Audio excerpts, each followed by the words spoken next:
বলছে যে এই যে শেখ হাসিনা সরকারের পতনের যে দাবি, সেটা 16ই জুলাই থেকে তারেক রহমানের দাবি, এবং সে লক্ষ্যে বিএনপি কাজ করেছে।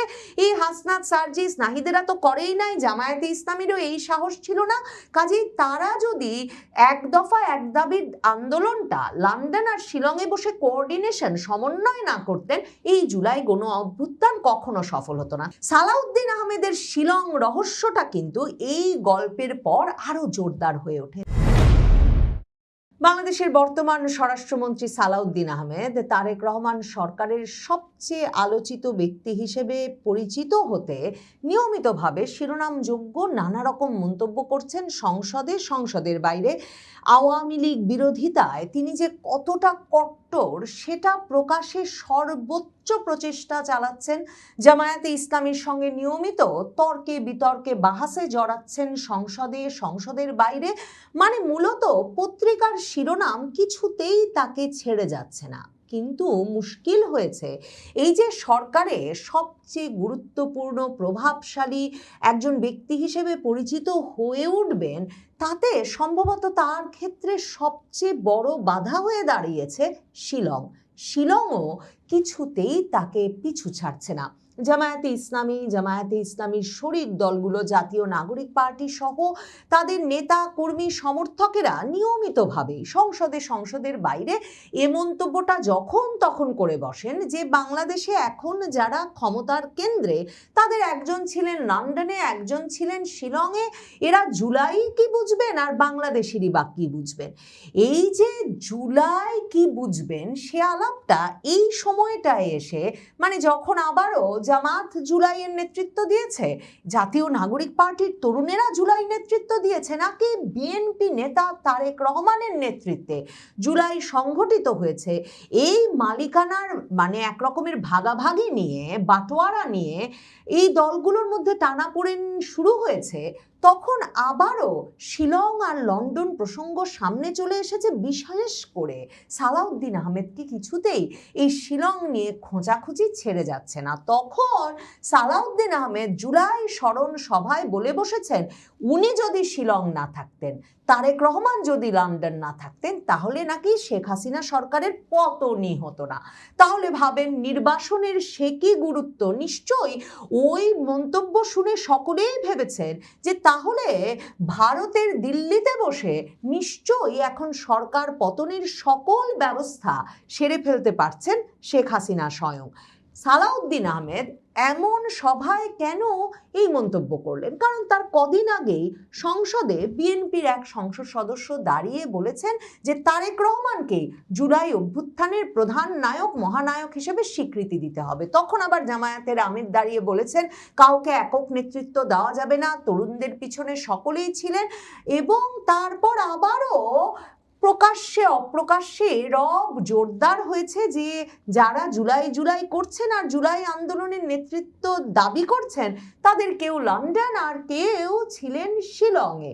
কাজেই জুলাই স্মরণ সভা যেটা আয়োজন করেছে বিএনপি, সেই সভায় শনিবার যখন প্রধানমন্ত্রী তারেক রহমানও উপস্থিত, তখন বিএনপির এই নেতা, অতি গুরুত্বপূর্ণ নেতা তারেক রহমানের অত্যন্ত ঘনিষ্ঠ সালাউদ্দিন আহমেদ দাঁড়িয়ে বলেছেন যে যদি আমি ও আমার নেতা জনাব তারেক রহমান দুজনেই নির্বাসিত ছিলাম সে সময়, আল্লাহর কি মহিমা, যদি আমরা নির্বাসিত না থাকতাম হয়তো এই জুলাইয়ের মতো একটা অভ্যুত্থান সফলভাবে সমাপ্ত করা সম্ভব হতো না।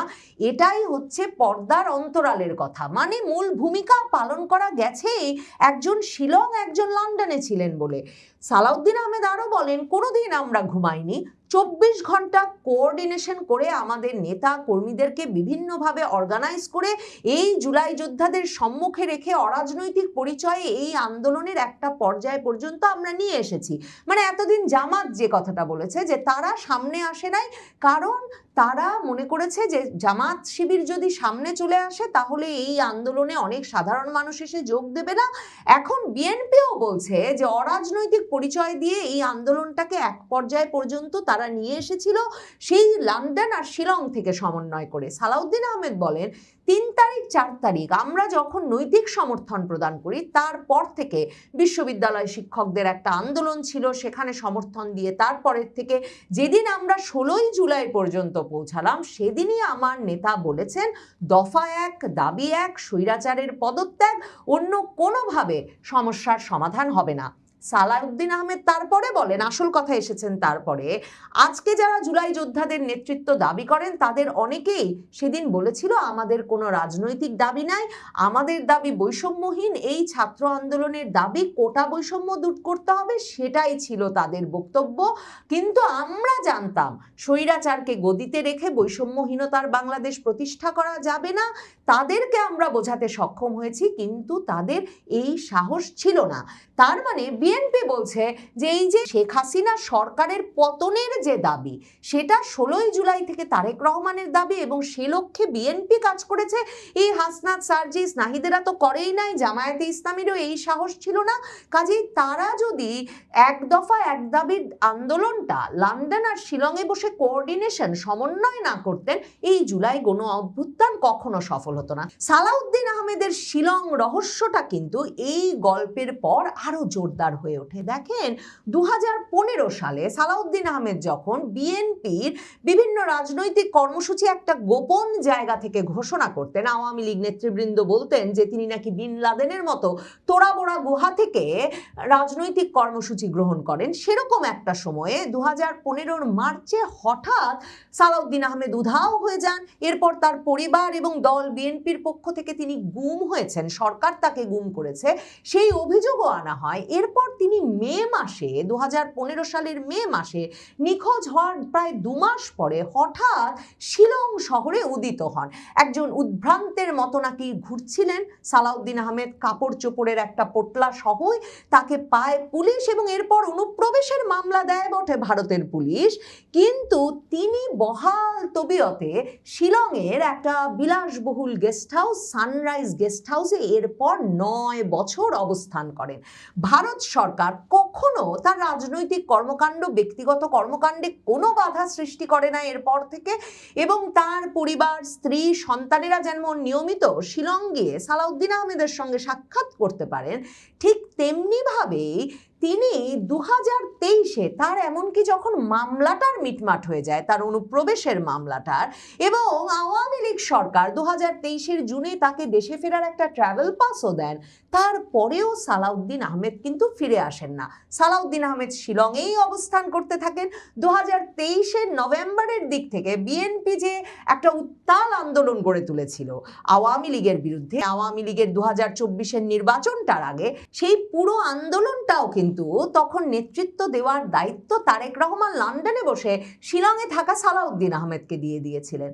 তো এ কারণে জামায়াত সংশ্লিষ্ট রাজনৈতিক নেতৃবৃন্দ, বিএনপি বিরোধী শিবিরের সন্দেহ যে শিলংয়ে 9টা বছর যে ভারত সরকার আরামে আয়েসে মুক্ত জীবনযাপন করতে দিল সালাউদ্দিন আহমেদকে, এবং বিএনপির অত্যন্ত গুরুত্বপূর্ণ রাজনৈতিক ব্যক্তি, যিনি খালেদা জিয়ার অত্যন্ত ঘনিষ্ঠ এবং বিশ্বস্ত ছিলেন, বিশ্বাসভাজন ছিলেন, এবং পরবর্তীতে তারেক রহমানের বিশ্বাসভাজন হয়ে উঠলেন, তাকে যে শিলংয়ে এক রকমের একটা সেফ হাউসে, একটা নিরাপদ আবাস দেওয়া হলো, সেটা তার সঙ্গে ভারত সরকারের একটা সরাসরি সম্পর্কের ইঙ্গিত কিনা অনেকে সন্দেহ করেন। ভারতীয় গোয়েন্দা সংস্থা র বিএনপির আন্দোলনটা যাতে বাংলাদেশে ভালোভাবে জোরদারভাবে চলতে পারে এবং তার নেতৃত্ব যাতে নিরাপদ থাকে, সেজন্য সালাউদ্দিন আহমেদকে সেখানে সরিয়ে নিয়ে গেল কিনা। সালাউদ্দিন আহমেদকে ভারতীয় গোয়েন্দা সংস্থা বিএনপির আন্দোলনকে আরো বড় করবার জন্য, সরকার বিরোধী আন্দোলন কিভাবে আরো বড় করা যাবে সে বিষয়ে প্রশিক্ষণ দিল কিনা, এবং আসলে বিএনপির ভেতরে ভারত প্রভাব টিকিয়ে রাখতে সালাউদ্দিন আহমেদের মতো একজন নেতাকে একটা মুক্ত রাজনৈতিক জীবনযাপনের জন্য ভারত নিয়ে যাওয়া হলো কিনা, এবং শিলংয়ে নিরাপদে আরামে আয়েসে থাকতে দেওয়া হলো কিনা 9 বছর, এই প্রশ্নগুলো বারবার তোলেন জামায়াত শিবির সহ বিএনপির সংসদে এবং বাইরে বিরোধী রাজনৈতিক শিবির। শেখ হাসিনার সরকার পতন পরবর্তী সবচেয়ে প্রভাবশালী প্রভাবশালী নেতা হিসেবে বিএনপির সংস্কার সহ সকল সিদ্ধান্ত গ্রহণে মুখ্য ভূমিকা পালন করেছেন। ইউনূস সরকারের সঙ্গে যত দর কষাকষি সেগুলোতে প্রধান ভূমিকা পালন করেছেন এবং তখন তিনি জুলাই সনদ সহ সংস্কার প্রস্তাবের সকল আলোচনায় উপস্থিত থেকে জুলাই সনদ সই করেছেন, গণভোটে রাজি হয়েছেন এই প্রতিশ্রুতি দিয়ে যে তার নেতা সহ বিএনপি যদি সরকারে আসে তারা গণভোট বাস্তবায়ন করবে, জুলাই সনদ বাস্তবায়ন করবে। কিন্তু শপথ গ্রহণের দিনই, সংসদে শপথ গ্রহণের দিনই সালাউদ্দিন আহমেদ জানিয়ে দিয়েছেন ইউনূস সরকারের ধান্দা ছিল নির্বাচনটা পিছিয়ে দেওয়া, কাজে নির্বাচন যাতে না পেছায় সেজন্যই তারা জুলাই সনদে রাজি হয়েছেন, গণভোটে রাজি হয়েছেন, এসব তারা বাস্তবায়ন করবেন না। এখন জাতীয় নাগরিক পার্টি জুলাই পদযাত্রা বের হচ্ছে গণভোট বাস্তবায়নের দাবিতে। 11 দল, জামায়াতে ইসলামী সহ তাদের মিত্র দলগুলো গণভোট এবং জুলাই সনদ বাস্তবায়নের দাবিতে আন্দোলন, রাজপথে তাদের আওয়াজ জোরদার করবে যখন বলছে, তখন সালাউদ্দিন আহমেদ আওয়ামী লীগের বিরুদ্ধে যতই হুঙ্কার তুলছেন কিছুতেই এদের বিশ্বাসভাজন হয়ে উঠতে পারছেন না, আর তার এই শিলং অবস্থান নিয়ে খোঁচাখুচি থামছে না। সালাউদ্দিন আহমেদ কিন্তু শুধু শিলংয়ে তিনি ছিলেন বলেই, আল্লাহর এই মহিমার কারণে যে তিনি শিলংয়ে আর তার নেতা লন্ডনে ছিলেন সেজন্যই জুলাই অভ্যুত্থান সফল করা গেছে, শুধু সেটা বলেছেন তাই নয়। সালাউদ্দিন আহমেদ সেদিন আরো বলেছেন যে আওয়ামী লীগের নাকি দাফন হয়ে গেছে দিল্লিতে, আওয়ামী লীগ নির্মূল হয়ে গেছে, নিপাত হয়ে গেছে, তাদের রাজনৈতিক পতন হয়ে গেছে। মানে যারা শিলংয়ে লন্ডনে ছিলেন 9 বছর আর 17 বছর এবং যাদের তার মাধ্যমে নির্মূল নিপাত হয়ে গেছে বলা হচ্ছিল, এবং যেই সালাউদ্দিন আহমেদ শিলংয়ে উদিত হয়ে বলেছিলেন তার স্মৃতিভ্রম হয়েছে এবং তখন ভারতীয় ডাক্তাররা পরীক্ষা করে বলেছিলেন কোনো রকম স্মৃতির সমস্যা তার নাই, এবং যিনি কিনা এখন পর্যন্ত স্মৃতি ফিরে পান নাই, কিভাবে কে তাকে শিলং পর্যন্ত পৌঁছে দিয়েছিলেন, সেই সালাউদ্দিন আহমেদ আবার বলছেন দিল্লিতে নাকি আওয়ামী লীগের দাফন হয়ে গেছে। শুধু একথাই বলেছেন তাই নয়, সালাউদ্দিন আহমেদ প্রধানমন্ত্রী তারেক রহমানের উপস্থিতিতে ওই অনুষ্ঠানে দাঁড়িয়ে জানিয়েছেন যে শিগগিরই দল হিসেবে আওয়ামী লীগের বিচার শুরু করবেন তারা। সরকারের পক্ষ থেকে এরকম একটা ঘোষণা এই প্রথম এলো, কাজেই সেটাও বেশ শিরোনাম হচ্ছে যে স্বরাষ্ট্রমন্ত্রী কি বলেছেন আওয়ামী লীগের বিচার সম্পর্কে, এবং তিনি বলেছেন যে তারা জুলাই যোদ্ধাদের অপরাধী হিসেবে তকমা দিচ্ছে, গণ অভ্যুত্থানকে জঙ্গি তকমা দিচ্ছে, তাদের অনুশোচনা নেই, দোষ স্বীকারের ইতিহাস নেই, আওয়ামী লীগের রাজনৈতিক পতন হয়েছে, রাজনৈতিকভাবে নিপাত হয়েছে, নির্মূল হয়েছে, দাফন হয়ে গেছে দিল্লিতে, সেই আওয়ামী লীগ বাংলাদেশে আর রাজনীতি করতে পারবে না। রাজনৈতিক দল হিসেবে আওয়ামী লীগের বিচার দাবি করেছি আমরা, আপনারাও দাবি করেছেন, তদন্ত পরিচালিত হচ্ছে, ইনশাল্লাহ খুব শিগগিরই রাজনৈতিক দল হিসেবে বিচারের কাঠগড়ায় তাদের দাঁড় করানো যাবে।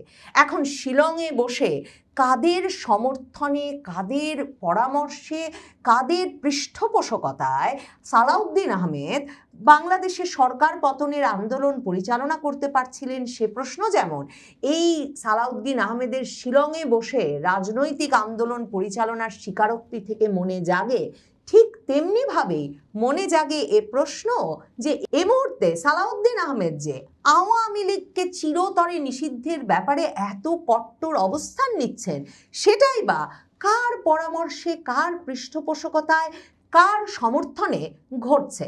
দেখেন, তারেক রহমান লন্ডনে ছিলেন, যুক্তরাজ্য সরকার যে শেখ হাসিনা সরকারের পতন চেয়েছে সেটা তো আমরা শেখ হাসিনা সরকারের পতনের অন্তত 2-2.5 বছর আগে থেকে যুক্তরাজ্যের যে রাষ্ট্রদূত আছেন ঢাকায়, সারা কুক, যিনি এখনো দায়িত্ব